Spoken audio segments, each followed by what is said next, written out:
Recording में start कर।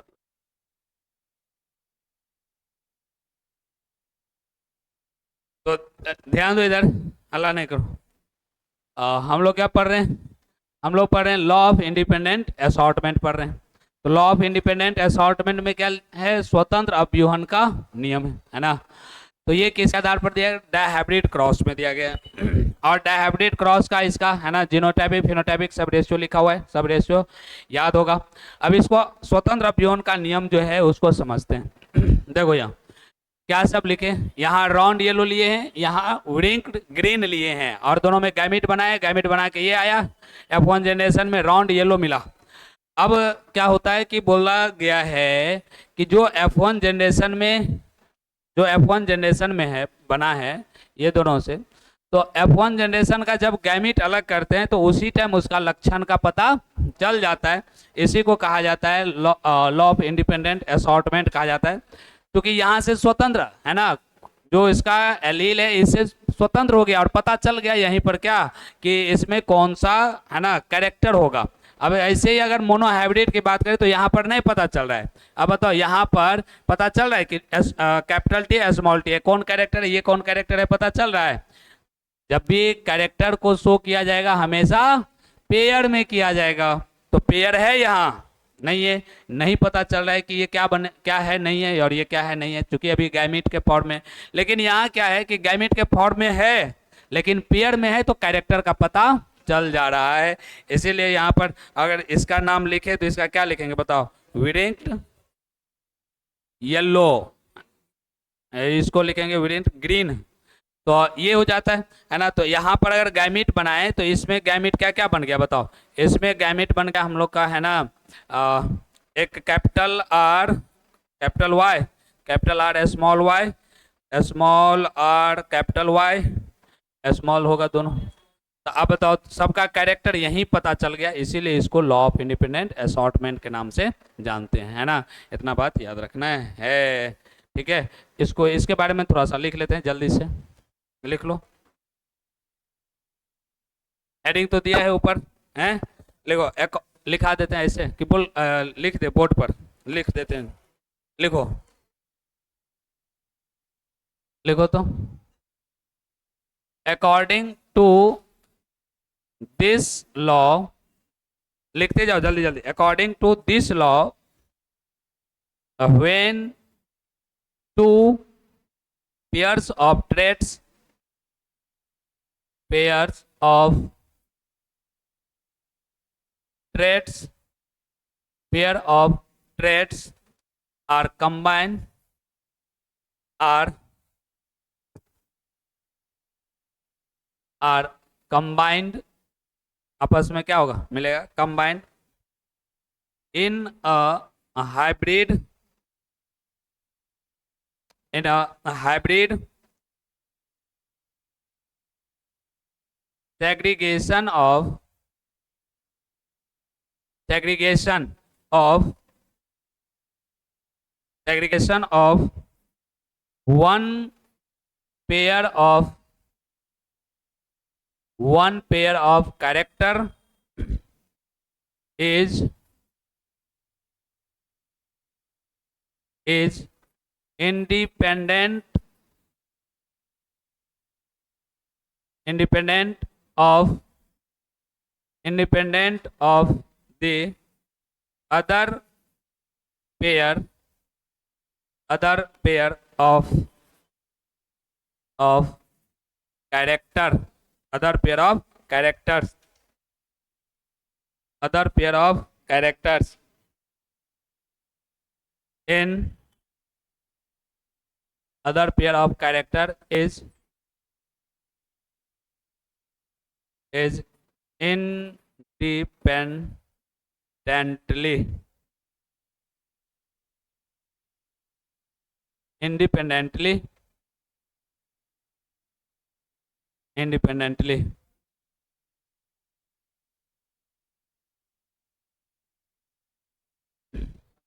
ऐ हला नहीं करो, लिख लो।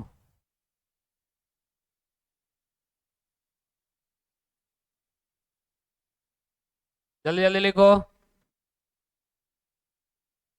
हाँ, सोमवारी नहीं है, खत्म हो गया। आज मंगलवारी हो गया। तो हम किए समझा, 11-12 बजे भूख लगा बड़ी जोर से, जाके खा लिए। हैं? के ऐसे जिंदा रहेंगे तो कहियो कर लेंगे फिर ऐसे। हाँ, लिखा गया। लिखो, हिंदी लिखते हैं इसका। देखो इस नियम के अनुसार, देखो इस नियम के अनुसार, इस नियम के अनुसार जब परस्पर विरोधी, इस नियम के अनुसार जब परस्पर विरोधी, जब परस्पर विरोधी विरोधी दो स्वतंत्र जोड़ों, परस्पर विरोधी दो स्वतंत्र जोड़ों के लक्षणों वाले, दो स्वतंत्र जोड़ों के लक्षणों वाले, के लक्षणों वाले पौधों के बीच, पौधों के बीच संकरण कराया जाता है। तो स्वतंत्र जोड़ों के लक्षणों वाले पौधों के बीच संकरण कराया जाता है, तब वे लक्षण, तब वे लक्षण, तब वे लक्षण युग्मक निर्माण के समय ही, तब वे लक्षण युग्मक निर्माण के समय ही स्वतंत्र रूप से, युग्मक निर्माण के समय ही स्वतंत्र रूप से प्रकट प्रकट होते हैं, स्वतंत्र रूप से प्रकट होते हैं, स्वतंत्र रूप से प्रकट होते हैं। लिखा गया। तो देखो इस नियम में क्या करा है कि जब दो विपरीत गुण वाले लक्षणों को आपस में क्रॉस कराया जाता है और उसके बाद जो F1 जनरेशन होता है, और इसका जो इसमें जब गैमीट बनता है तो गैमीट बनने के समय ही इसका क्या होता है, लक्षण दिख जाता है, प्रकट हो जाता है। इसी नियम को क्या बोलते हैं, इसी नियम को कहते हैं लॉ ऑफ इंडिपेंडेंट असॉर्टमेंट कहते हैं। इसी नियम को कहते हैं लॉ ऑफ इंडिपेंडेंट असॉर्टमेंट, स्वतंत्र अपव्यूहन का नियम कहते हैं। याद रहेगा कि नहीं रहेगा, इसको याद रखना है। यहाँ से ये अगर याद रहेगा कि यहाँ निकला और यहाँ से गैमीट बना, इसी समय क्या होगा, अपना लक्षण दिखा देगा, तो इसी को क्या बोलेंगे, इसी को कहेंगे स्वतंत्र अपव्यूहन का नियम कहेंगे। याद रहना चाहिए सब, ठीक है। अब यहाँ पर आकर के मेंडल का जो जेनेटिक्स था, मेंडल का जेनेटिक्स खत्म हो गया है ना, इतना मेंडल के जेनेटिक्स में पढ़ना था। तो इसमें आगे पढ़ेंगे है ना। तो इसमें मेंडल का जो जेनेटिक्स था यहाँ पर आकर के समाप्त हो जाता है ना। यहाँ जो भी मोनो हाइब्रिड और डा हाइब्रिड क्रॉस के बारे में पढ़ना था, दोनों के बारे में हम लोग पढ़ लिए, और जो जो एक्सेप्शन था वो उसको भी देखे, जो नियम क्या था नियम को भी देखे, इसमें क्या रिजल्ट था, सारा कुछ हम लोग देखें। अब इसके बाद हम लोग को पढ़ना है मॉडर्न जेनेटिक्स, है ना। लेकिन मॉडर्न जेनेटिक्स से पहले रीडिस्कवर देखते हैं कि जब ये कब दिया था, बताओ। ये इसका पेपर जो पब्लिश हुआ था लगभग 1866 ईस्वी में, इसका पेपर पब्लिश हुआ था। कब, 1866 ईस्वी में, है ना। और उसके बाद इसका पेपर पब्लिश हो गया 1866 ईस्वी में। उसके बाद है ना कहीं जेनेटिक्स का नामो निशान नहीं था। फिर जाकर के जब 1900 ईस्वी आया, है ना, कितना साल हो गया बताओ तुम दो, हैं, इधर 4 साल, इधर 24 साल, 34 की 24, 34 हो गया, 34 साल, है ना। जब पेपर पब्लिश होने के बाद 34 साल के बाद इसके बीच में कोई जेनेटिक्स नहीं आया, इसके बीच में है ना सारा शांत पड़ा था, कोई कहीं नहीं, जेनेटिक्स में दूर दूर तक कोई नहीं, कुछ नहीं था। उसके बाद जब 1900 ईस्वी आया तो 1900 ईस्वी में आकर के, है ना, 1900 ईस्वी जाना है,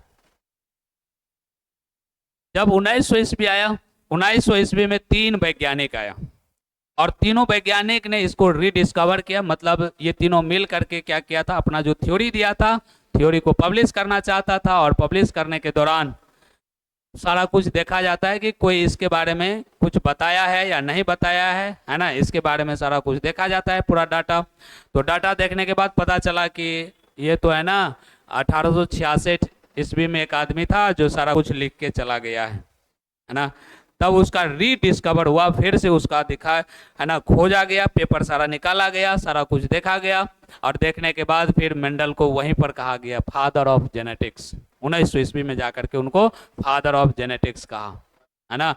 इससे पहले कुछ नहीं था, नामो निशान कुछ नहीं था। और तीन वैज्ञानिक कौन कौन था, तो तीन वैज्ञानिक, एक हुगो डिवाइडिस था, कार्ल कोरेंस था, और एक सर मार्क था, है ना। तो तीन वैज्ञानिक, और तीनों अलग अलग कंट्री का। जैसे हुगो डिवाइडिस था, हॉलैंड के थे, है ना। कार्ल था, ये जर्मनी के थे, और एक सर मार्क था, है ना, ऑस्ट्रिया के थे। तो अलग अलग सब साइंटिस्ट थे, अलग अलग देश के, और तीनों मिल करके इसका फिर से रीडिस्कवर किया, है ना, कब, 1900 ईस्वी में। और उसके बाद जब रीडिस्कवर हो गया, उसके बाद आया मॉडर्न जेनेटिक्स, उस सब के बारे में, है ना। उसके बाद आया मॉडर्न जेनेटिक्स। तो इसके बात कर लेते, पहले रीडिस्कवर लिख लेते, कौन कौन इसके बारे में, है ना, देखा था, दिया था। तो इसको लिख लेते, रीडिस्कवर ऑफ मेंडल लॉ, या मेंडलिज्म कर देते हैं, लिख लो, लिखो, लिखो, rediscovered of Mendel's laws, rediscover of Mendel's laws. Laws नहीं लिखो, नियम का थोड़े किया, काम का किया, तो वर्क लिख लो, work, rediscovered of Mendel's work लिख लो, वर्क। वर्क है, वर्क लिखो ना, काम हो गया, आ गया सब उसमें। इसके काम को, है ना, देखा गया था, लिख लो, इन 1900 ईस्वी, comma,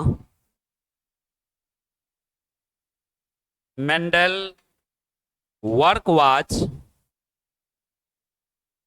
work watch, work watch rediscovered rediscovered by three scientists,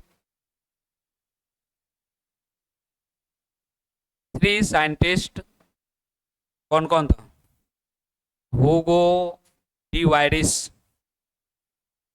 डिवाइडिस, हुगो डिवाइडिस, ये हॉलैंड के थे,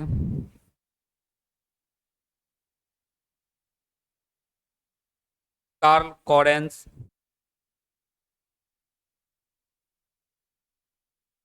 कार्ल कोरेंस जर्मनी के थे, जर्मनी, और एक थे सर मार्क,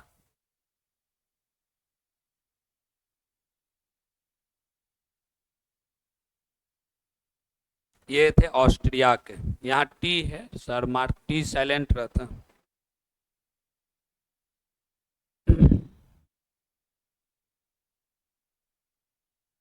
ऑस्ट्रिया के थे। तो रीडिस्कवर किया गया, है ना, कब किया गया, तो 1900 ईस्वी में किया गया। क्योंकि ये कब पेपर पब्लिश किया था मेंडल, 1866 ईस्वी में किया था, है ना।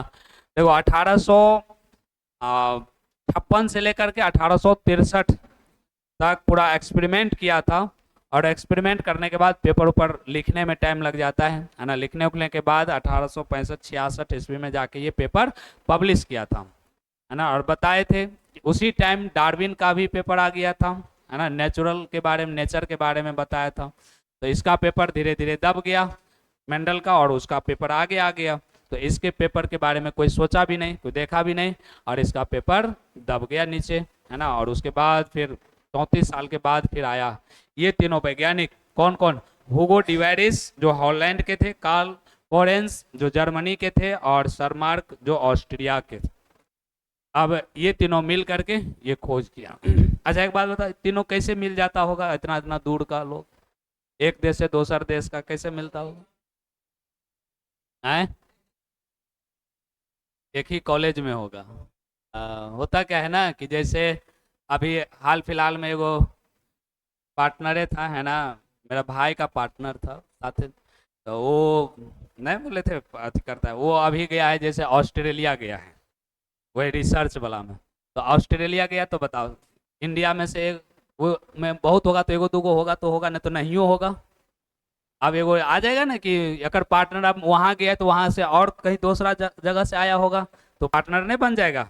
पार्टनर अब कोई चीज खोज करेगा तो ये सब नाम नहीं देगा, ये अपना नाम देगा तो कहेगा ना, एक इंडियन था, दूसरा जापानीज था, तीसरा कहीं का और था। तो ऐसे ही पार्टनर मिल जाता है ना, ऐसे ही पार्टनर मिल जाता है इस सबका। ठीक है, तो वही इसी तरह से ये तीनों मिल गया था, वैसे ही मिलता है, और इस सब में वैसे ही होता ही है। एक जगह कोई कहेगा हम अकेले कर लेंगे, वो पॉसिबल है नहीं, है ना कोई उसके साथ। तो ये रीडिस्कवर किया गया, कब किया गया बताओ? 1900 ईस्वी में, है ना। कब किया गया? 1900 ईस्वी में। और 3 वैज्ञानिक मिलकर के किया, कौन कौन था बताओ जल्दी से? हुगो डिवाइडिस, कार्ल कोरेंस, और सर मार्क बोलते हैं उसको, टेसर मार्क मत पढ़ना, सर मार्क बोलते हैं, है ना, सर मार्क बोलते हैं। ऑस्ट्रेलिया, ऑस्ट्रिया का था, ऑस्ट्रिया अलग, ऑस्ट्रिया कहाँ, जहाँ मेंडल का जन्म था, है ना, ऑस्ट्रिया। तो ये तीनों मिलकर के ये किया। अब आते हैं हम लोग मॉडर्न जेनेटिक्स में, है ना। मॉडर्न जेनेटिक्स क्या होता है इसकी बात करते हैं। तो अगला हेडिंग लगाना है modern genetics. Modern genetics, modern genetics, आधुनिक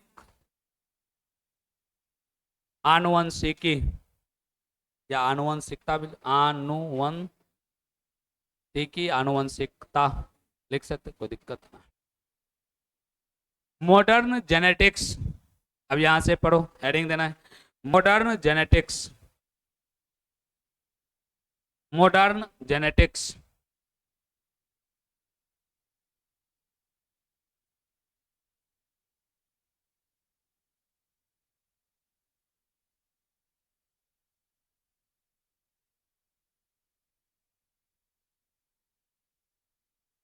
लिखा गया मॉडर्न जेनेटिक्स। देखो मॉडर्न जेनेटिक्स क्या होता है, तो मेंडल का जो जेनेटिक्स है, मेंडल के जेनेटिक्स के बाद अभी तक का जो जेनेटिक्स है उसको कहेंगे मॉडर्न जेनेटिक्स। मॉडर्न मतलब क्या? आधुनिक, है ना। तो जो जब मेंडल का जेनेटिक्स जहां से खत्म, वहां से मॉडर्न स्टार्ट, है ना। मतलब 1900 ईस्वी तक किसका था? मॉडर्न मेंडल का जेनेटिक्स था। और उसके बाद फिर आ गया, मतलब 1900 ईस्वी के बाद से लेकर के और अभी तक का जो जेनेटिक्स है इसको बोलेंगे मॉडर्न जेनेटिक्स कहेंगे। क्या बोलेंगे? मॉडर्न जेनेटिक्स कहेंगे। और ये जेनेटिक्स का जो स्टार्ट हुआ, देखो कोई चीज अगर स्टार्ट हो जाता है ना, कोई चीज बन जाता है पहला बार, उसके बाद आगे खोज करने में, उसके बारे में सर्च करने में क्या होता है? आसानी होती है। सबसे पहला दिक्कत है कि सबसे पहला पहला बार कौन बनाए, अभी तब ना। अगर मान लो कि कितनों लोग मॉडिफाइड कर देता है, तो जो सबसे पहले बनाता है उसी का नाम आता है उसी में। अभी पहले मान लो कि कंप्यूटर की बात करें, कंप्यूटर पहले क्या होता था? पहले, है ना, 10 बाय 10 के रूम में एगो कंप्यूटर रहता था, बड़का टाके एगो कंप्यूटर। अभी क्या है? मोबाइल में पॉकेट में लेके सब घूम रहा है मोबाइल को, क्या है? कंप्यूटर है ना, है, सभी पॉकेट में लेके घूम रहा है। तो उसको क्या किया है? मॉडिफाइड किया है। तो सबसे पहले दिक्कत कहाँ होता है? स्टार्ट करने में, कहाँ से स्टार्ट होता है? तो स्टार्ट जेनेटिक्स का जो स्टार्ट कर दिया था, मेंडल कर दिया था, है ना, ये सबसे बड़ी बात है। स्टार्ट अगर एक जगह से हो जाता है, उसके बाद रुकने का नाम नहीं आता है कोई भी चीज में। अभी नहीं लगता होगा कि अभी दुनिया में सब कुछ तो होते हैं, अब कहाँ कोई चीज का कमी है? कोई चीज का नहीं लगता होगा? कभी कभी लगता होगा कि क्या चीज का खोज करेंगे, अब कुछ तो है, सब कुछ तो होते हैं दुनिया में, नहीं है? तो सोचो क्या सोच रहा है, कौन चीज नहीं है? सब कुछ होते हैं, नहीं है? अरे सब कुछ होते हैं, कौन चीज नहीं है? सब कुछ है। क्या खोज करेगा आप बताओ? हम लोग का दिमाग उतना पर जाके, है ना, रुक गया है। जितना चीज देख रहे हैं इतने चीज होना चाहिए, है ना, इससे ज्यादा नहीं होना चाहिए। लेकिन इसमें अभी भी अगर ऐसा ऐसा रिसर्च हो रहा है, खोज हो रहा है, आ जाता है, तो वो हम लोग के लिए क्या होता है? फायदा होता है, हम लोग के लिए फायदे ही। वही वाला बात है कि क्या किया था, मेंडल ने स्टार्ट कर दिया था, वही सबसे बड़का बात था।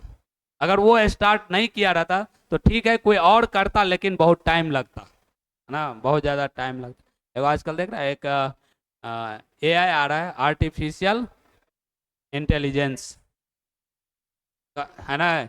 इसके बारे में कहा जा रहा है कि आर्टिफिशियल इंटेलिजेंस जो आ रहा है, कुछ समय के बाद, है ना, उसी का राज चलेगा, आर्टिफिशियल इंटेलिजेंस का। मतलब कहने का मतलब, तुम लोग जानते हैं इसके बारे में? कोई कोई नहीं जानता। आर्टिफिशियल इंटेलिजेंस होता है ना, रॉबर्ट सब जो बनता है ना, तुम जितना सोच रहा है ना, उससे ज्यादा वो सोचेगा। बताओ, आदमी का कोई वैल्यू रहेगा? कोई वैल्यू नहीं रहेगा। और यहाँ तक कि इसका पढ़ाई भी स्टार्ट हो गया है। बीटेक उटेक करेगा तो आर्टिफिशियल इंटेलिजेंस से बीटेक होता है। और वो छोड़ो, अपर क्लास में तो होता ही है, लोअर क्लास में भी अब स्टार्ट कर दिया। जब तक बच्चा 10th तक जाएगा, अगर बढ़िया से उसको केयर कर देगा तो दूसरा रॉबर्ट खड़ा कर देगा बना के, है ना। केरल में स्टार्ट कर दिया पढ़ाई। बताओ, सबसे 1 नंबर पर शिक्षित राज्य वही है केरल, और वो स्टार्ट कर दिया एआई का। उसका शुरू से ही उसका, है ना, आर्टिफिशियल इंटेलिजेंस आ गया। अब बताओ, जब तक हम लोग के यहाँ आएगा तब तक वो कितना रोबोट बना के तैयार कर देगा, हम लोग वैसे को वैसे रहेंगे। हम लोग अभी भी बहुत पीछे है ना। इनको यहाँ भी उनको करना चाहिए थे।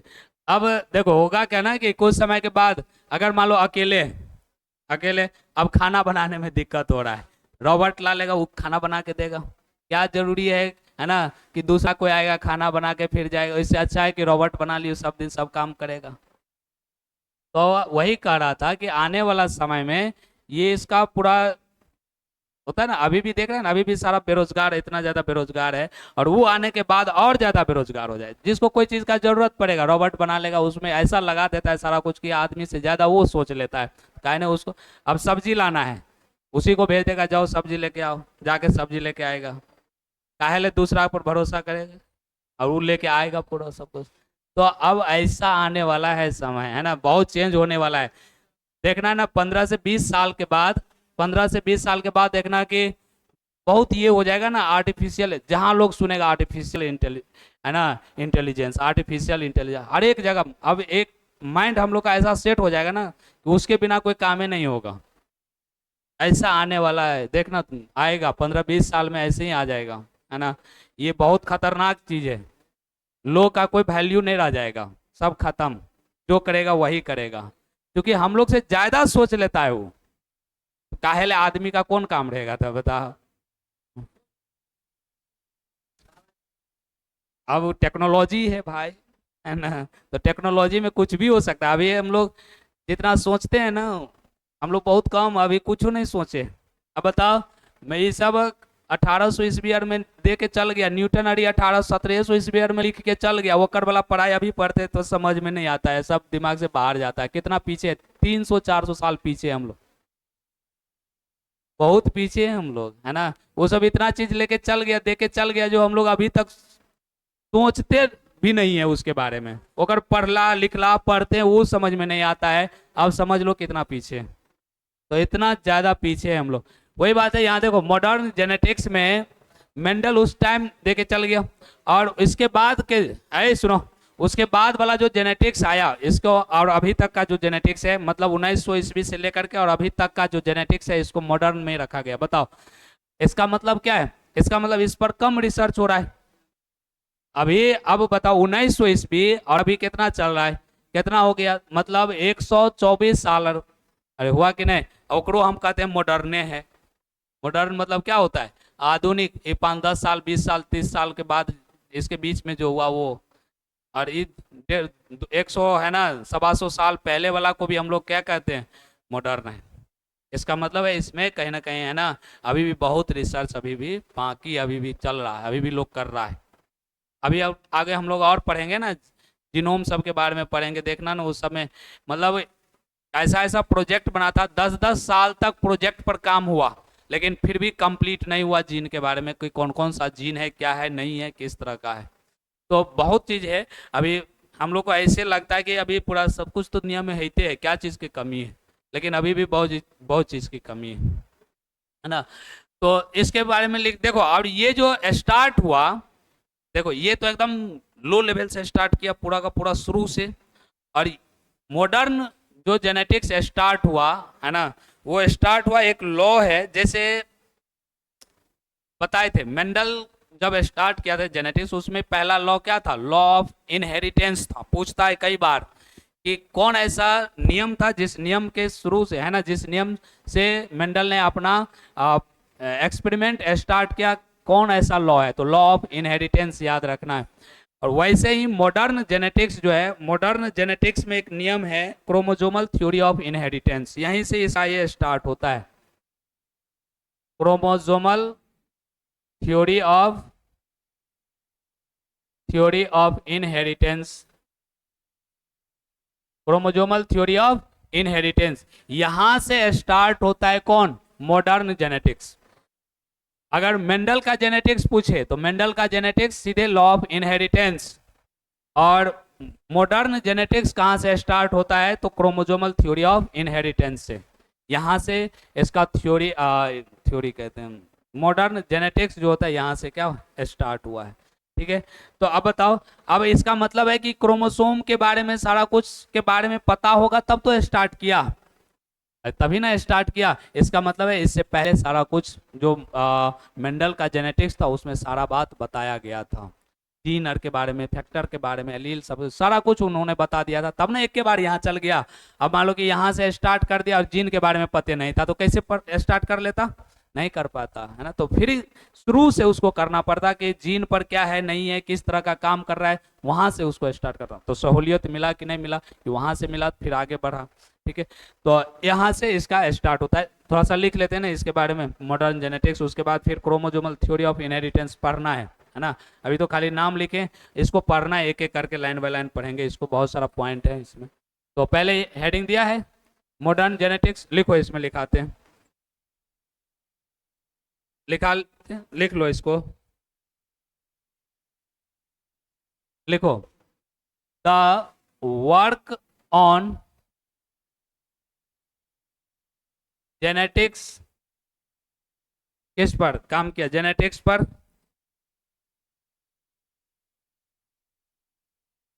After after rediscover after rediscover of Mendel's law, या सीधे लिख देते, मेंडल्स वर्क, मेंडल्स वर्क, देखा? डंडा चाहिए, हाँ, डंडा तो नीचे ही होगा, है डंडा यहाँ नहीं है, नीचे होगा, नीचे क्लासरूम में नहीं है, यहाँ नहीं है, है कौन वाला? नहीं है, ये डंडा थोड़ा, थोड़ा लिखो, लिखा मेंडल्स वर्क फ्रॉम 1900 लिखना, to till the date, to till the date is called, yeah, till the date is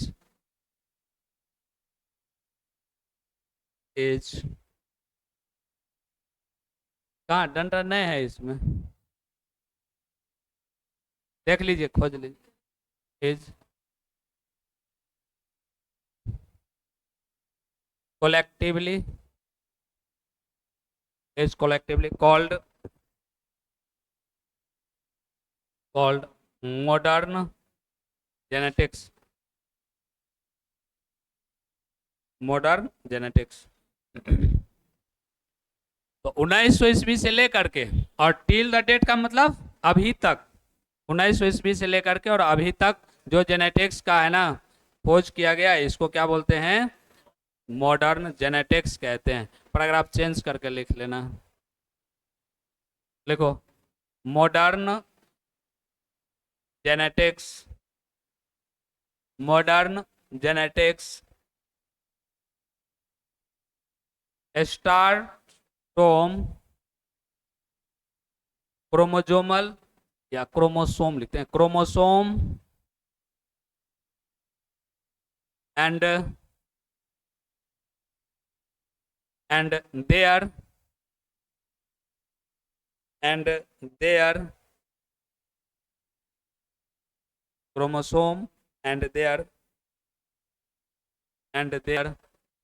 theory and their theory is called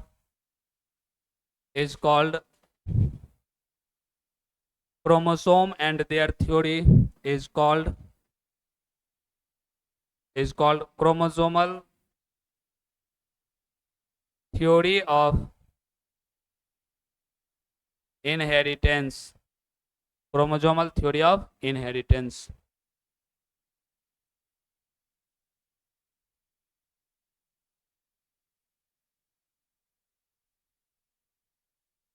तो कब से कब है ना, तो 1900 से लेकर के 1900 से अभी तक है ना, 1900 से अभी तक के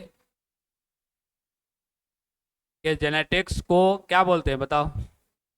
मॉडर्न जेनेटिक्स कहते हैं, मॉडर्न जेनेटिक्स कहते हैं, है ना, मॉडर्न जेनेटिक्स कहते हैं। और इसका शुरुआत कब से, कहाँ से हुआ है बताओ? क्रोमोसोम और उसके सिद्धांत से, है ना, क्रोमोसोम और उसके सिद्धांत से, क्रोमोसोम और उनके सिद्धांत से, है ना, उनके सिद्धांत से मॉडर्न जेनेटिक्स क्या हुआ? मॉडर्न जेनेटिक्स स्टार्ट हुआ, प्रारंभ हुआ, है ना, स्टार्ट हुआ। इसे ही क्या बोलते हैं?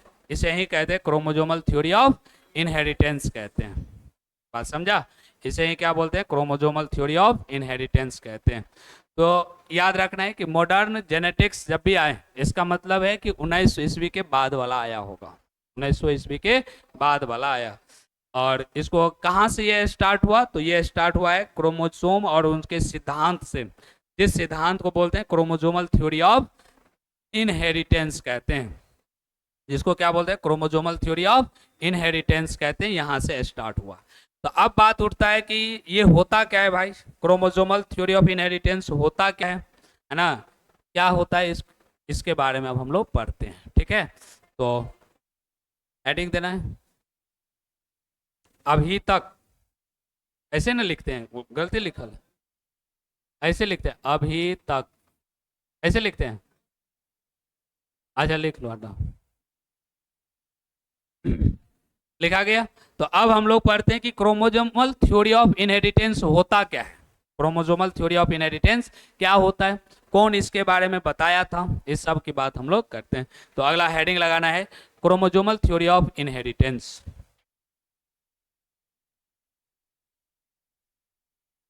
क्रोमोजोमल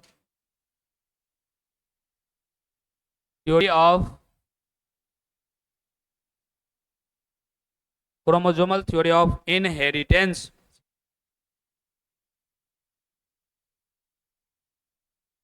वंशागति का क्रोमोसोम सिद्धांत, क्रोमोसोम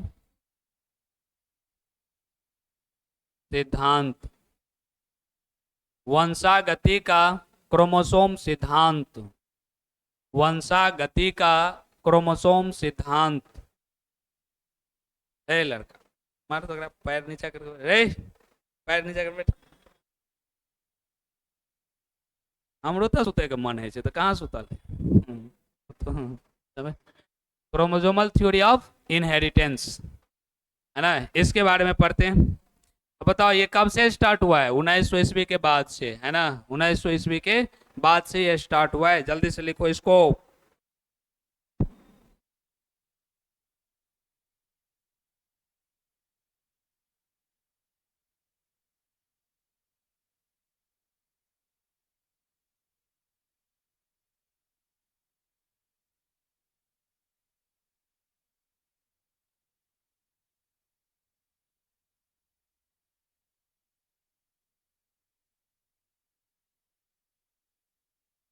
लिखा गया।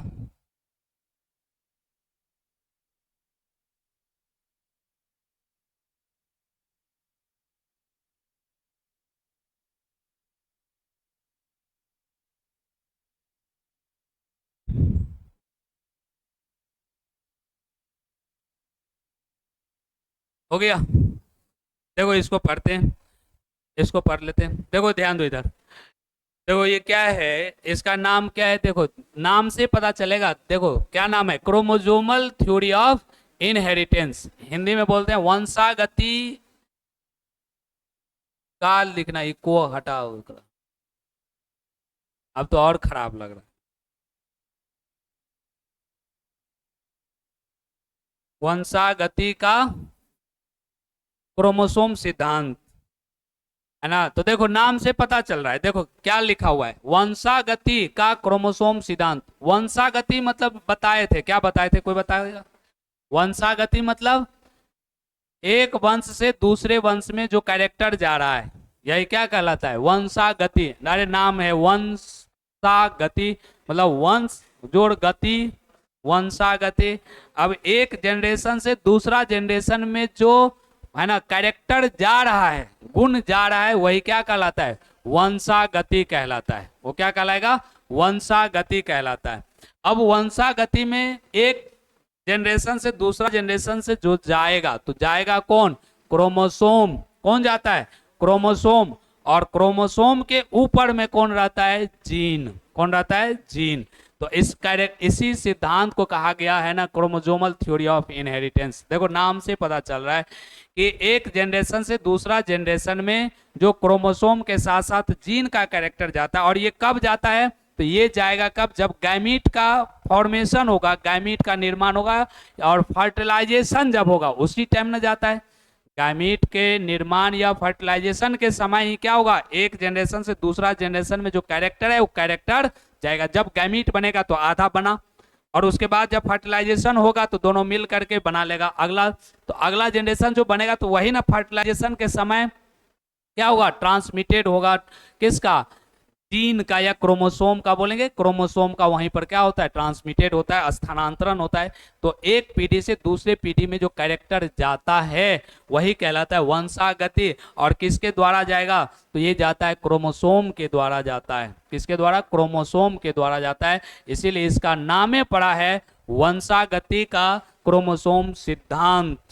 बात समझ में आया कि नहीं आया? और ये सिद्धांत कब दिया गया था, तो ये सिद्धांत दिया गया था 1902 ईस्वी में। जो भी बात होगा 1900 ईस्वी के बाद वाला बात होगा, इतना बात याद रखना। जब भी अगर मॉडर्न जेनेटिक्स आएगा तो इसका मतलब है कि जो भी ईस्वी लिखना है कहाँ से, 1900 ईस्वी के बाद वाला। अगर 1800 1700 दिया रहेगा तो फिर 1700 अर्थ तो देगा ही नहीं खास के, है ना। जब भी आएगा तो मेंडल का जब स्टार्ट किया था उसी टाइम से आएगा, और नहीं तो 1900 ईस्वी के बाद वाला आएगा। अरे बात समझ में आ रहा है कि नहीं आ रहा है?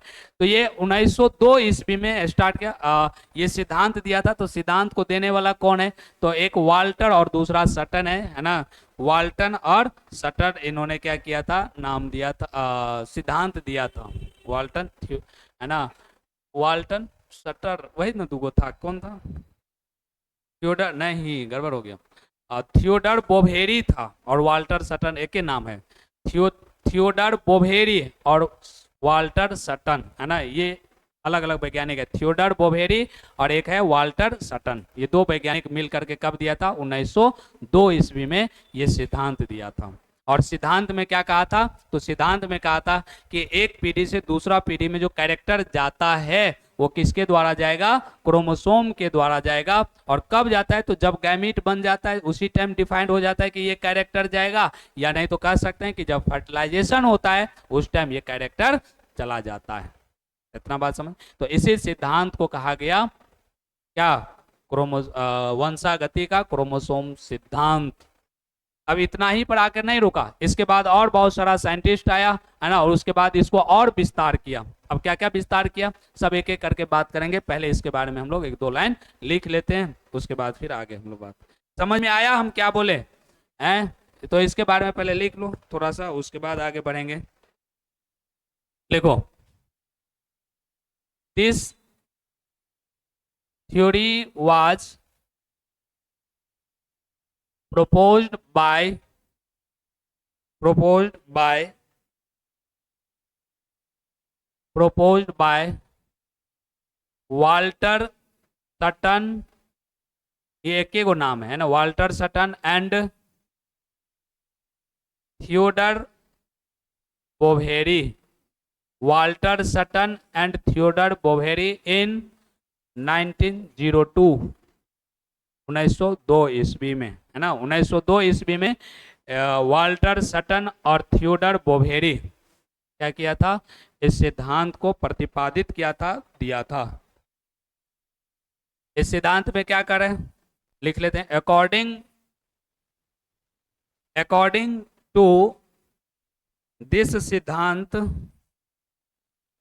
दिस सिद्धांत, इस सिद्धांत में क्या कह रहा है, कह रहा है कि बिटवीन, जाओ जाना है,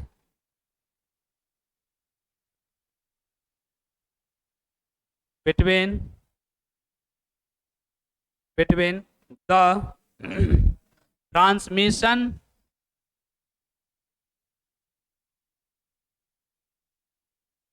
between the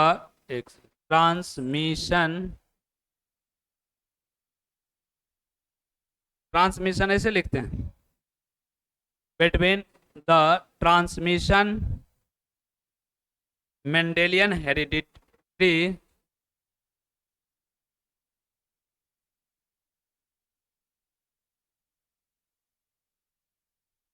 Mendelian hereditary factor,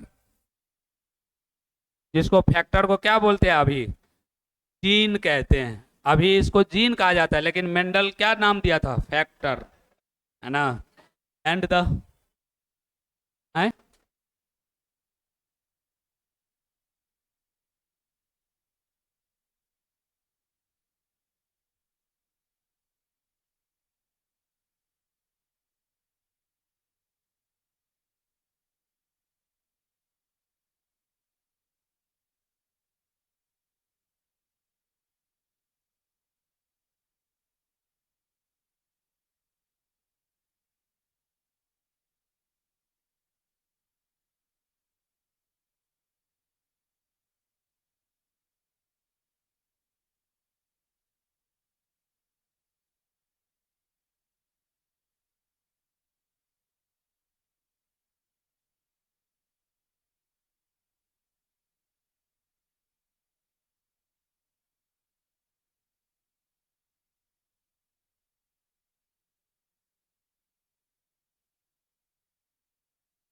लिखो लिखा, हेरिडिटरी फैक्टर जीन है, बताओ मेरे जैसे है ना, फास्टिंग करो, भूख लगे तो खा लो, प्यास लगे तो पानी पी लो, हैं?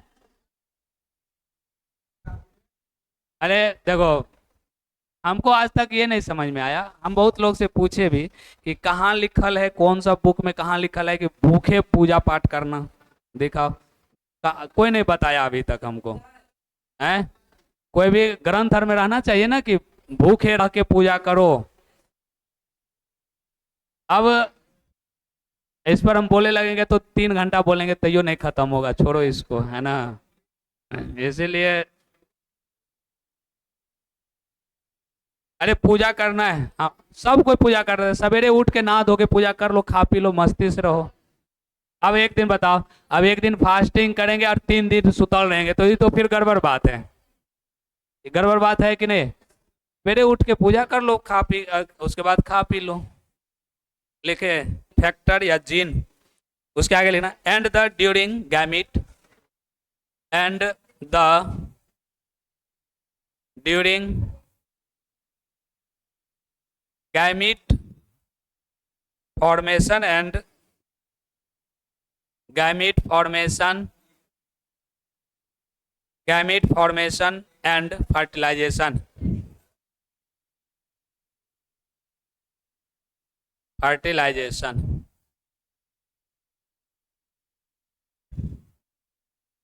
फर्टिलाइजेशन,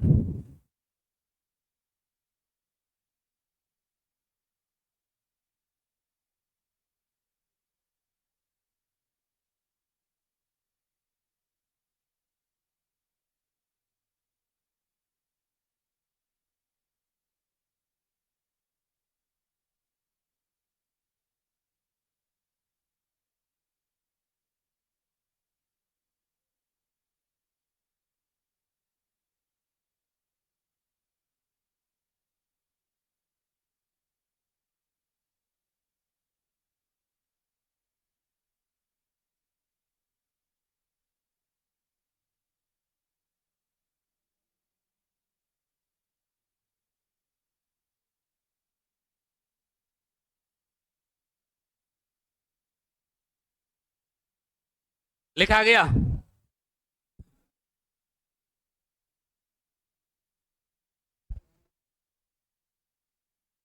लिखो, अरे लिखो जल्दी से लिखो।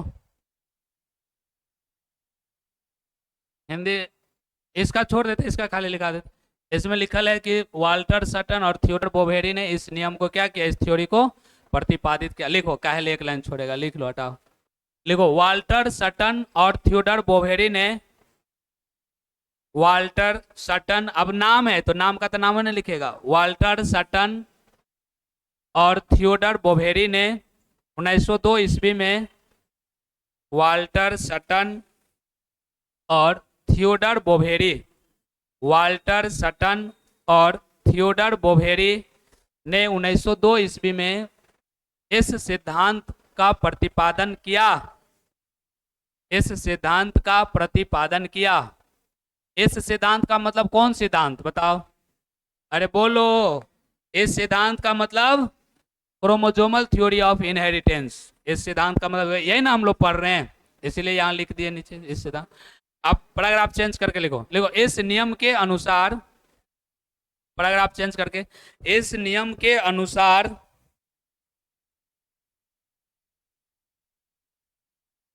इस नियम के अनुसार क्रोमोसोम, है लिखो, इस नियम के, देखो ये क्या मारेंगे, इस नियम के अनुसार, लिखा, क्रोमोसोम, इस नियम के अनुसार क्रोमोसोम वंशागति से संबंधित सूचनाओं को, वंशागति से संबंधित, वंशागति से संबंधित सूचनाओं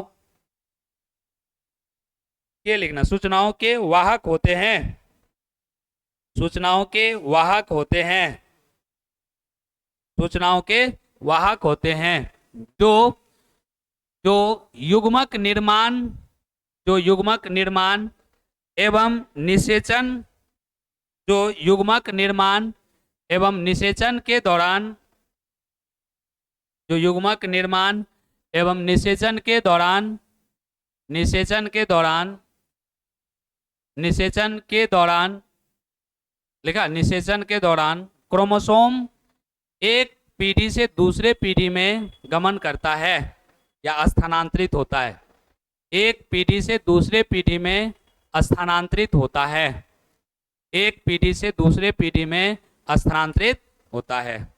बात समझ में आया।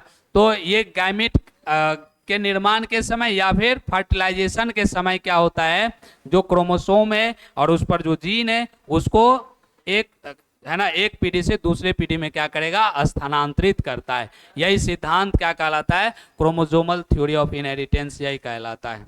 अरे नाम से ही पता चल रहा है, क्रोमोसोम का क्या करेगा, इनहेरिटेंस करेगा, मतलब इनहेरिटेंस का मतलब एक वंश से दूसरे वंश में इसका गमन करेगा, वही क्या कहलाएगा, वही कहलाता है क्रोमोसोमल थ्योरी ऑफ इनहेरिटेंस कहलाता है। और इसका याद रखना है, इसका नाम है ना, अरे नामों को पूछता है इसका, इसका नाम याद रखना है। वाल्ट कौन दिया था, वाल्टर सटन और थियोडर बोवेरी, इसका नाम भी याद रखना है। और कब दिया था, 1902 ईस्वी में दिया था। ठीक है, अब उसके बाद आता है दूसरा साइंटिस्ट तब आएगा, और दूसरा साइंटिस्ट में नाम है इसका, है ना, मॉर्गन का, स्टर्टिवांट का, और एक ब्रिज है, मॉर्गन, स्टर्टिवांट और एक ब्रिज, नाम है तीनों वैज्ञानिक का। जब इतना बात बोला तो कहे इतने पर रुका नहीं, है ना, इसके बाद ये तीनों मिल करके और इसको विस्तृत किया और इसके बारे में समझाया। देखो, वाल्टर सटन और थियोडर बोवेरी ने तो इतना बात बोला और उसके बाद ये चुप हो गया इतना बात बोल के कि ऐसा होता है। लेकिन इसके बाद फिर तुरंत तुरंत बाद फिर आया तीन वैज्ञानिक, एक मॉर्गन है, स्टर्टिवांट है और एक ब्रिज है। ये तीनों वैज्ञानिक जब आया तो यही थ्योरी को और काफी विस्तृत रूप से समझाया, बताया क्या क्या होता है ना, सारा कुछ विस्तृत रूप से समझाया। तो क्या समझाया, कौन कौन वैज्ञानिक आया, पहले वैज्ञानिक सब नाम लिख लेते हैं, उसके बाद फिर एक एक पॉइंट देके उसमें समझना है, बहुत सारा पॉइंट है, एक एक पॉइंट लिखेंगे और समझते चलेंगे। ठीक है, तो कौन कौन वैज्ञानिक है थोड़ा सा नाम इसमें लिख लेते हैं कि कौन कौन सा आया और दे दिया। हिंदी तो लिखा दिए, इसका लिख लो, इसके बारे में लिख लेते हैं। अगला पॉइंट देके लिखो, लिखना है chromosomal chromosomal theory of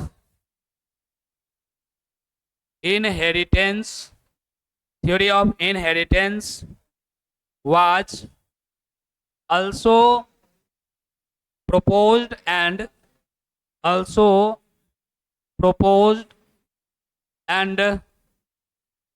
extend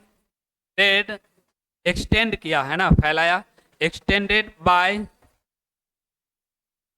three geneticists,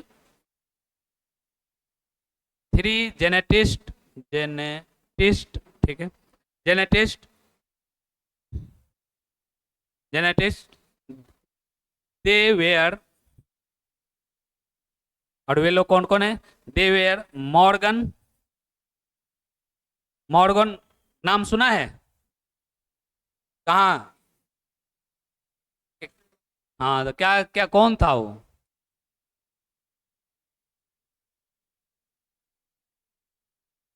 experimental genetics का फादर था, लिखाए थे वहां, मॉर्गन एस्टार्टिवान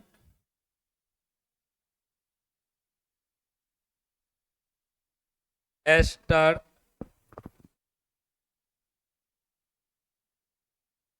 एक सेकंड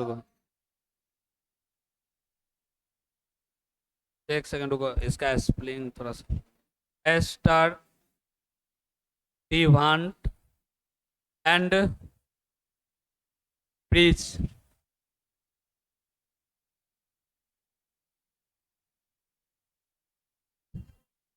लिख लो हैं,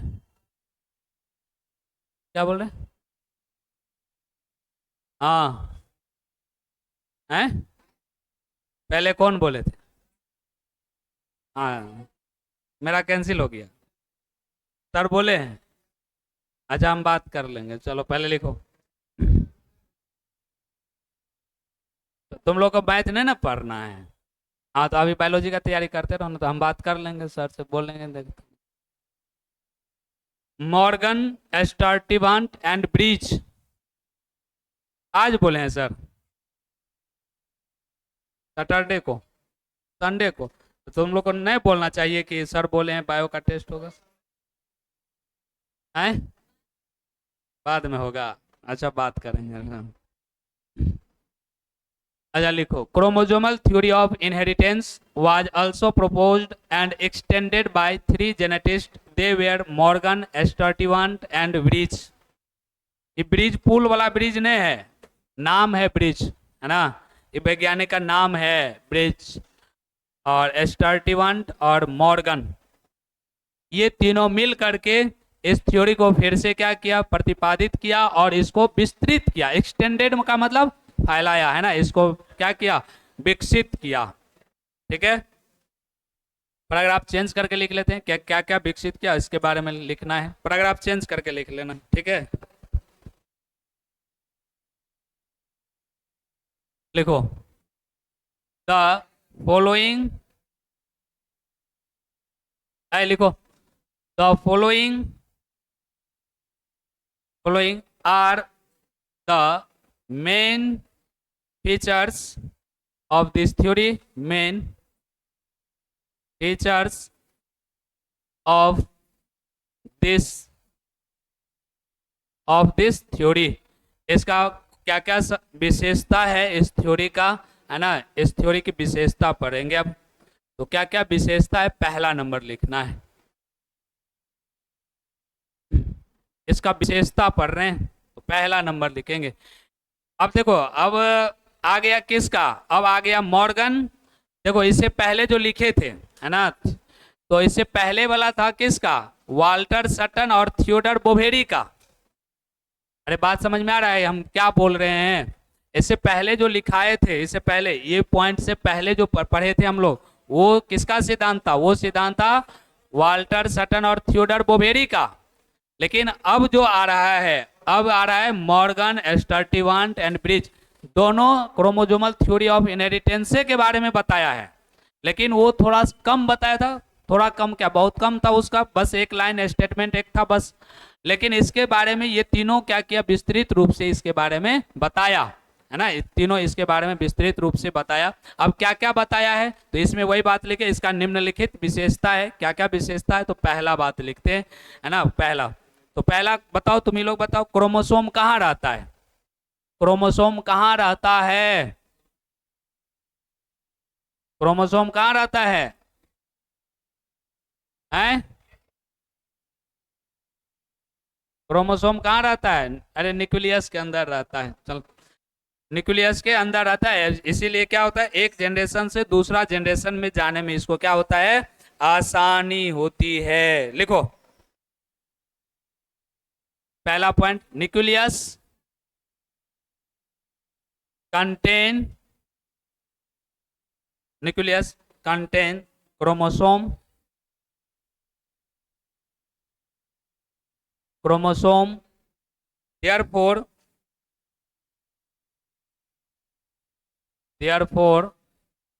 chromosome must carry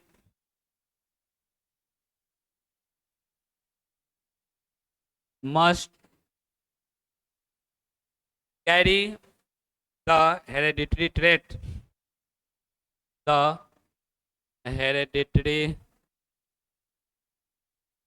traits, लिख लो, न्यूक्लियस कंटेन क्रोमोसोम, न्यूक्लियस में क्या रहता है, क्रोमोसोम रहता है, इसलिए क्रोमोसोम क्या क्या करता है, ये इन हेरिडिटरी ट्रेट्स बताए थे, हेरिडिटरी ट्रेट्स का मतलब होता है आनुवंशिकी का गुण जो होता है ना, आनुवंशिकी बल, उसको क्या करता है, एक जनरेशन से दूसरा जनरेशन में, है ना, कैरी करके ले जाने में ये हेल्प करता है। तो पहला बात इन्होंने, ये तीनों ने दिया था, ये बात कहा था, लिखो पहले,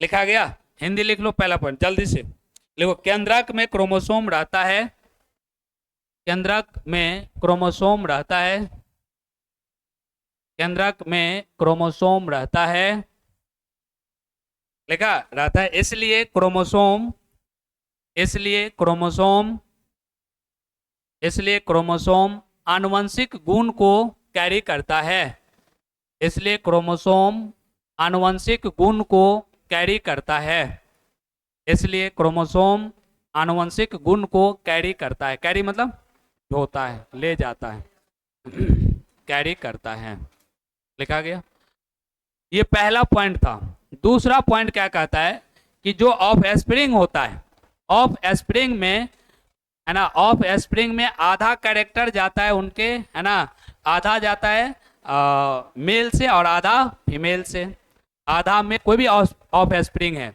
तो उस ऑफ स्प्रिंग में उनका जो, है ना, पेरेंट्स होगा, तो पेरेंट्स में मेल और फीमेल होगा, तो आधा कैरेक्टर, यानी ऐसे कह सकते हैं कि आधा कैरेक्टर स्पर्म के द्वारा जाएगा और आधा कैरेक्टर ओवम के द्वारा जाएगा। अरे जाता है कि नहीं जाता है, बताओ, बताए थे, है ना, देखो इसमें कोई बड़ा बड़ा चीज बात नहीं बताया है, लेकिन पहला बार जो ये बात कहा होगा बहुत सोच समझ के कहा होगा। अब कौन नहीं जानता है कि केंद्र के अंदर क्रोमोसोम पाया जाता है, सब जानता है, और सब जानता है कि इस पर अभी अभी पढ़े तब ना, सब जानता है कि ये क्या करता है, जो आनुवंशिक गुण है इसको लेके जाता है एक जगह से दूसरे, तो कैरी करता है, सबको जानता है। और ये बात अगर जो पहला बार बोला होगा, कितना सोच के बोला होगा पता है, सही बोले गलत बोले क्या कर रहे हैं, है ना, पहला बार बोलना बहुत मुश्किल काम है। अगर मान लो कि कोई सेले है, सेले के नाम रखा कि कोशिका है, तो बताओ जो दुनिया में नहीं है और उसके बारे में बता रहा है, कितना सोच समझ के बोला होगा, कितना सोच समझ के बताया होगा, है ना। अभी हम लोग पढ़ते पढ़ते ना, अच्छा कोशिके तो है, लेकिन उसका खोज कैसे हुआ है ना, ये सब बड़ी मुश्किल काम है। तो ये बात कोई अभी हम लोग पढ़ रहे हैं तो आसान लगेगा, है ना, लेकिन याद रखने के लिए हम ये सब बात इसलिए बोल रहे हैं कि याद रहे। अब कोई होता क्या है कि जैसे क्रोमोजोमल थ्योरी ऑफ इनहेरिटेंस, क्या पूछा होगा इसमें, क्या बात होगा, नहीं लगता है कि थोड़ा सा कॉम्प्लेक्स चीज है, कॉम्प्लेक्स कुछ नहीं है, आसान चीज है। आसान क्या है, तो सब लोग जानते हैं, हम लोग भी जानते हैं कि सेल के अंदर न्यूक्लियस है और न्यूक्लियस में क्रोमोसोम रहता है, और वो क्या करता है, जो उसमें आनुवंशिक गुण होता है एक जनरेशन से दूसरे जनरेशन लेके जाता है, काम करता है, ढोने में काम करता है उसको। पहला बात दूसरा बात ये भी जानते हैं कि, और पढ़े भी है कि स्पर्म और ओवम के द्वारा उसके ऑफ स्प्रिंग में आधा आधा कैरेक्टर जाता है। आधा तब ना होगा, जैसे मान लो कि क्रोमोसोम हैप्लॉइड होता है, क्रोमोसोम कहते हैं, स्पर्म और ओवम भी हैप्लॉइड होता है, और दोनों मिल करके जब ऑफ स्प्रिंग में जाता है तो 2n बना लेता है। तो 50% है ना स्पर्म के द्वारा कैरेक्टर जाता है और 50% ओवम के द्वारा कैरेक्टर आता है, किस में, उसके ऑफ स्प्रिंग में। तो बड़ा बात बोला है, अभी तो आसान लग रहा है, आसान है बात बोला है, कोई बड़ा बात नहीं है ना। लेकिन जो पहला बार ये सब बात बोला होगा, कितना सोच के बोला होगा, कितना एक्सपेरिमेंट किया होगा, तब उसको प्रूफ मिला होगा कि हाँ आधा जाता है, तब उसके बारे में बताया। बात समझा। और साइंस है तो साइंस जब भी मांगेगा, है ना, अब बोलने से कोई फायदा नहीं, प्रूफ चाहिए उनको, प्रूफ दो इसको उसको, है ना। अगर सही है तो सही है, गलत है तो गलत है, उसको प्रूफ चाहिए, है कि नहीं। तो लिख लेते हैं इसमें, लिखो, लिखो तो, लिखो बोथ द, हाँ, कौन बोल रहा है, अरे क्या हुआ, लिखो both the egg and sperm, egg and sperm contribute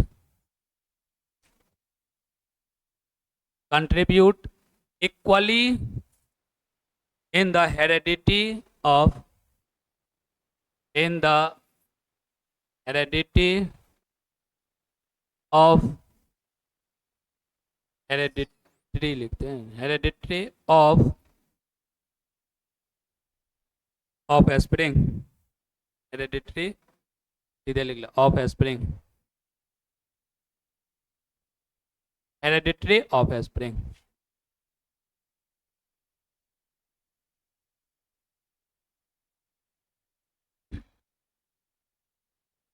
लिखा गया, लिखो हिंदी लिख लो, संतान में, संतान में, संतान में क्रोमोसोम की संख्या, संतान में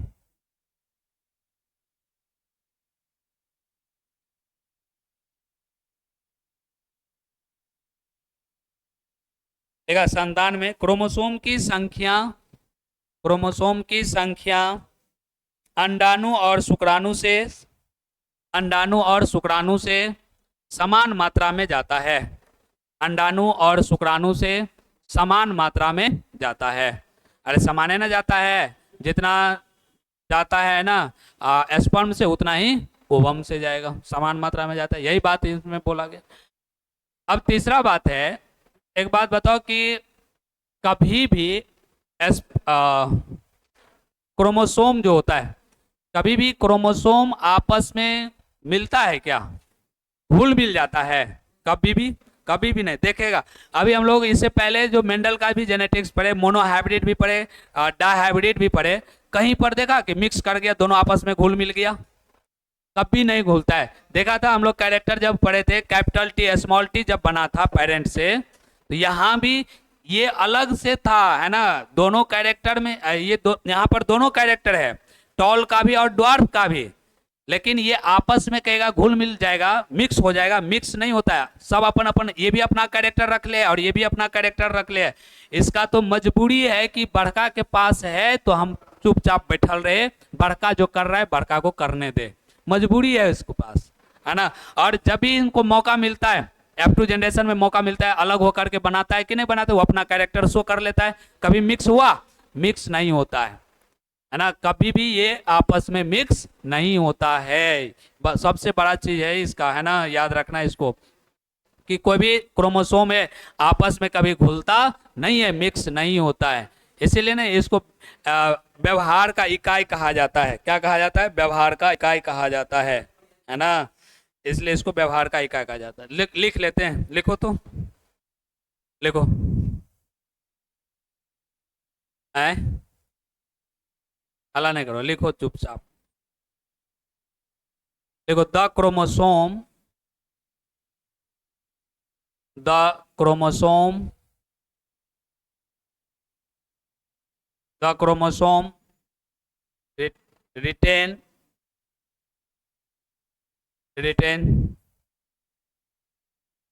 their number,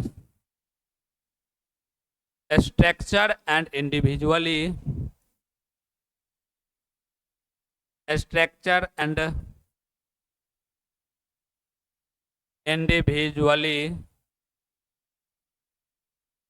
thought the life of an organism, life of an organism and from generation to generation to generation, एक जनरेशन में से दूसरे जनरेशन में या कहीं भी जाएगा तो इस आपस में मिक्स नहीं होता, वही लिखें जनरेशन टू जनरेशन। इसी के आगे लिख लेना है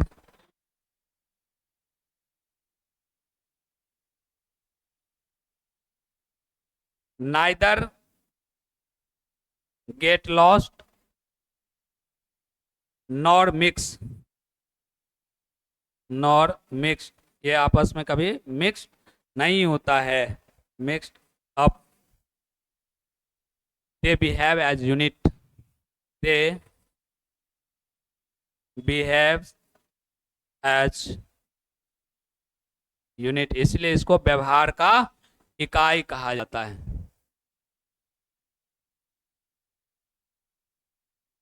अच्छा नाइदर गलती लिखल है क्या?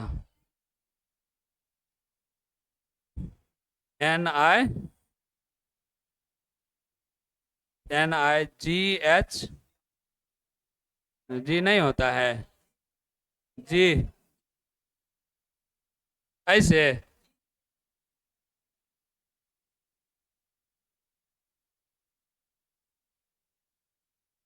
और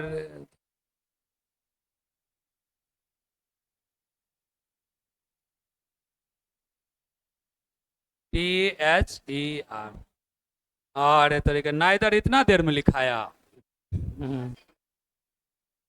अब चलो लिखो, अब तो कम गलती लिखाता है, पहले बड़े लिखाता था।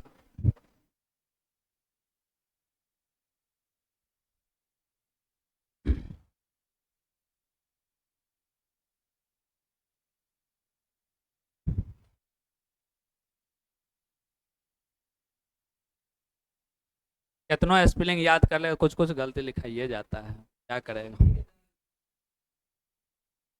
हाँ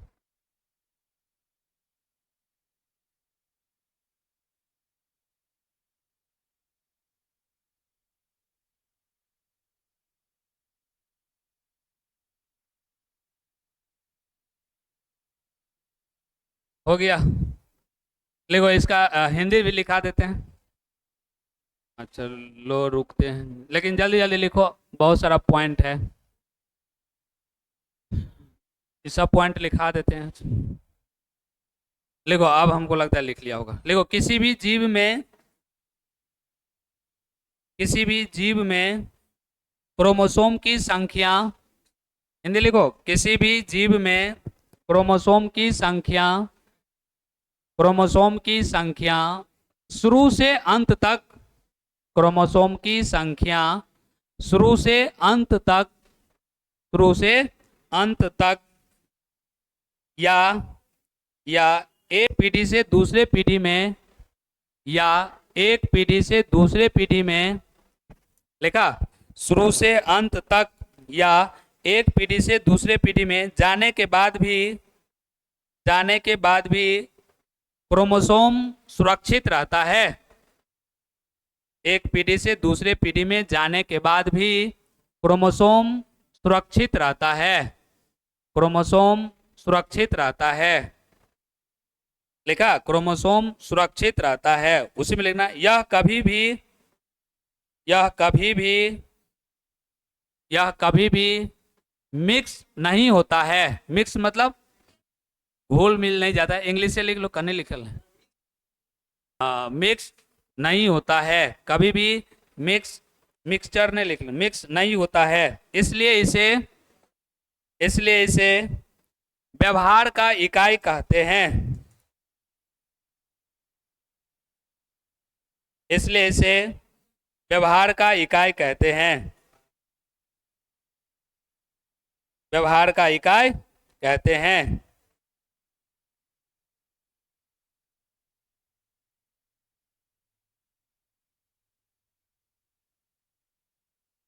लिखा गया? अरे लिखाया। ये हो गया तीसरा पॉइंट। मतलब इसमें ये बात कहा गया कि क्रोमोसोम चाहे कहीं भी चला जाए, एक जनरेशन से दूसरा, दूसरा से तीसरा, कहीं भी चला जाए, आपस में कभी भी मिक्स नहीं होता है ना, कभी भी मिक्स नहीं होता है। इसलिए इसको तब ना कभी भी अपना कैरेक्टर शो कर जाता है, तो इसीलिए इसको व्यवहार का इकाई कहा जाता है ना। बिहेव्स कैसा है, तब ना हम लोग कह देते हैं कि देखता होगा किसी का, है ना, कोई बदमाशी करता होगा तो, तो तुरंत उसको क्या कह देता है बताओ? सीधे चल जाता है उनके पूर्वज पर, है ना, इनका पेरेंट्स कैसा है, कैसा होगा, तब ना ऐसा संतान हुआ है। तो कहीं ना कहीं एक, है ना, वो कैरेक्टर उसी से आया है, तब तो वो उनको बोल रहे हैं। तो कैसे आ जाता है? क्योंकि ये आपस में कभी मिक्स नहीं होता है, इसलिए एक पीढ़ी से दूसरा, दूसरा से तीसरा, है ना, पूरा नस्ल को लेके चलाता है। और एक खराब होने के बाद, है ना, सबको लेके डूब जाता है, सब खानदान उसको खत्म कर देता है। तब अरे बोल देता है कैसा खानदान का लड़का है, अरे कहता है कि नहीं कहता है? तो इसका मतलब कहीं ना कहीं वहां से सारा गुण आया हुआ है सब कुछ, तब तो लड़का ऐसा कर रहा है, बच्चा ऐसा कर रहा है। तो ये बात हो जाता है। क्यों होता है? क्योंकि जो भी कैरेक्टर है वो कैरेक्टर आपस में कभी घुलता नहीं है, उसका जीन, है ना। अब एक और है ना, चौथा पॉइंट समझते हैं। चौथा क्या है? देखो चौथा पॉइंट में क्या कर रहा है, चौथा में कर रहा है कि क्रोमोसोम पेयर में रहता है जब भी है ना डिप्लॉयड सेल होगा। जब ये डिप्लॉयड सेल होगा तो क्रोमोसोम क्या होता है? पेयर में रहता है। और क्रोमोसोम के साथ साथ जीन भी हमेशा पेयर में ही होता है। क्रोमोसोम के साथ साथ जीन भी हमेशा क्या होगा? पेयर में ही होगा, हमेशा जोड़ा में ही होता है। ये नहीं कि अकेले है, ऐसा नहीं। हमेशा जीन और क्रोमोसोम हमेशा क्या होगा? पेयर में ही होता है, जोड़ा में ही होता है। ठीक है, इसी पॉइंट को लिख लेते हैं। लिख लो जल्दी से, लिखो both chromosome as well as, लिखो both chromosome, both chromosome as well as genes, लिख दे क्या? Both chromosome as well as genes occurs in pair, occurs in pair. क्या होगा? हमेशा जोड़ा में होगा, पेयर।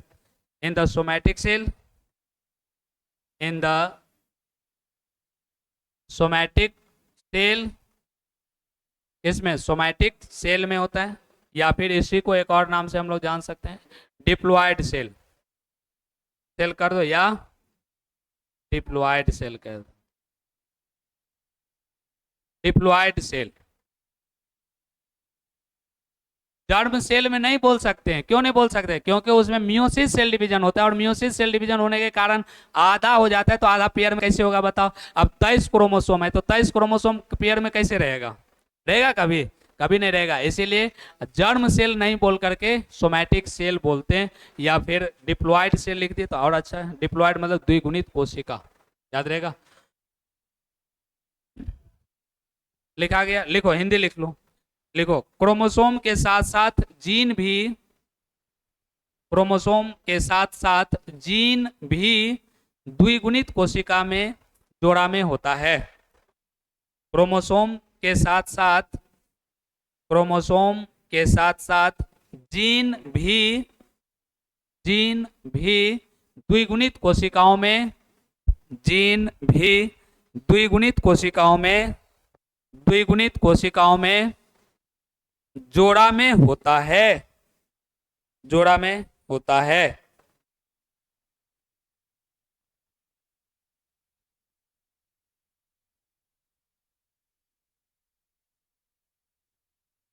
लिखा गया।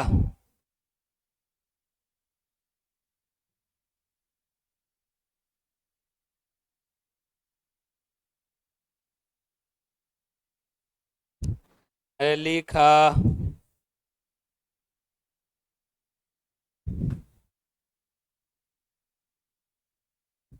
लिखा गया। अगला पॉइंट लिखते हैं। देखो अगला पॉइंट क्या है कि कहा जाता है कि मेंडेलियन जो फैक्टर है, जब फर्टिलाइजेशन होता है तो फर्टिलाइजेशन के समय मेंडेलियन फैक्टर के साथ साथ जीन। अब देखो मेंडेलियन फैक्टर इसलिए बोला जाता है कि उन्होंने फैक्टर का यूज किया था। किसका यूज किया था? फैक्टर का। और ऐसे उसी फैक्टर को अब क्या बोला जाता है? जीन बोला जाता है। तो इसीलिए दोनों बात बोल सकते हैं, मेंडेलियन फैक्टर या जीन जो होता है कहाँ फर्टिलाइजेशन के समय दोनों साथ साथ रहता है, दोनों एक साथ है ना रहता है। इसके बारे में भी लिख लेते हैं, लिख लो। देखो the pair contain of both chromosome, the pair the pair contain of both both chromosome as well as Mendelian factor, as well as Mendelian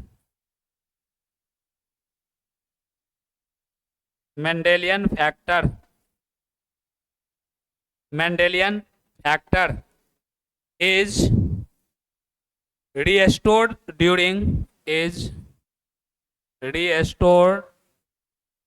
fertilization.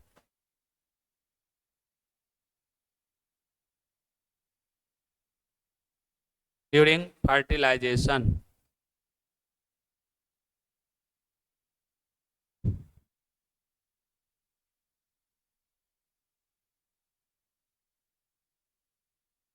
लिखा गया।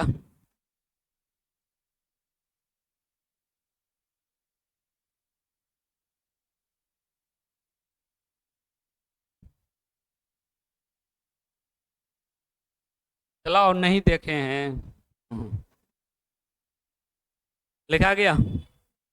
लिखो निषेचन के दौरान, हिंदी लिख लो, निषेचन के दौरान जोड़े क्रोमोसोम के साथ साथ, निषेचन के दौरान जोड़े क्रोमोसोम के साथ साथ मेंडेलियन फैक्टर भी रहते हैं, रहता है लिखना। जोड़े क्रोमोसोम के साथ साथ मेंडेलियन फैक्टर भी रहता है, मेंडेलियन फैक्टर भी रहता है ना, मेंडेलियन फैक्टर भी रहता है। बात करो उधर। इन अगला पॉइंट लिख लो।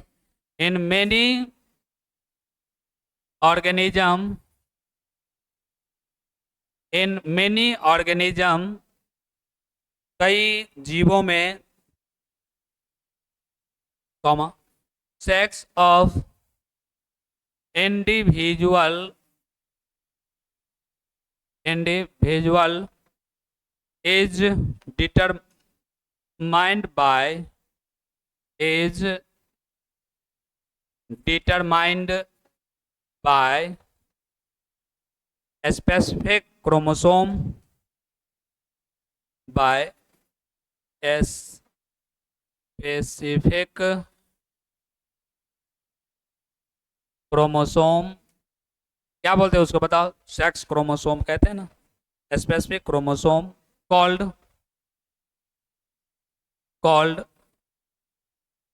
Sex chromosome, called sex chromosome. कोई भी जीव है ना, लिंग क्रोमोसोम उसमें अलग से पाया जाता है, लिंग क्रोमोसोम होता है।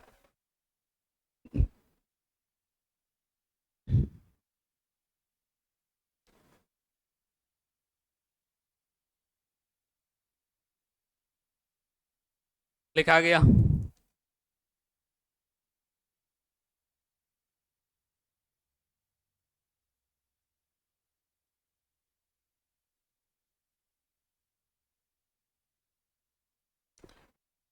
लिखो लिखो, कई जीवों में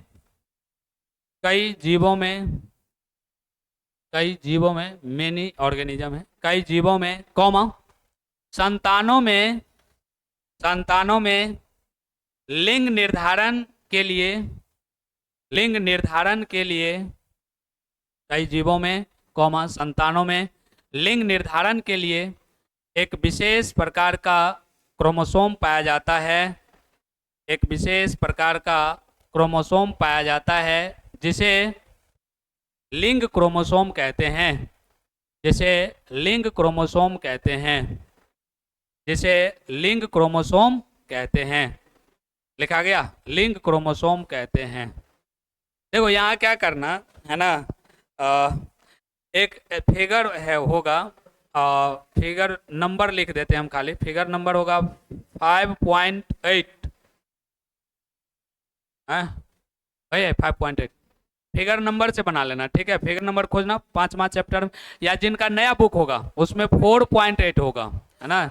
जिसका नया बुक होगा उसमें 4.8 होगा, और जिसका पुराना बुक होगा उसमें 5.8 होगा, ठीक है।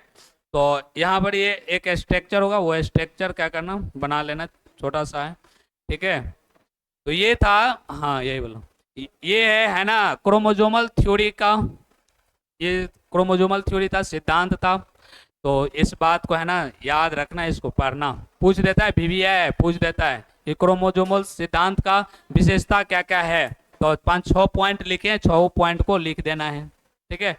5 पॉइंट अगर 5 नंबर में पूछता है तो 5 को ठीक, 6 लिख देना है, कोई दिक्कत नहीं, ठीक है। तो आज रहने देते हैं यहीं तक, इसके आगे हम लोग नेक्स्ट क्लास में पढ़ेंगे, ठीक है। और ये बना लेना, लेकिन स्ट्रक्चर बना लेना, स्ट्रक्चर, ठीक है। रह दो, आओ अगले क्लास में, तो अगले क्लास में हम लोग इससे आगे पढ़ लेंगे।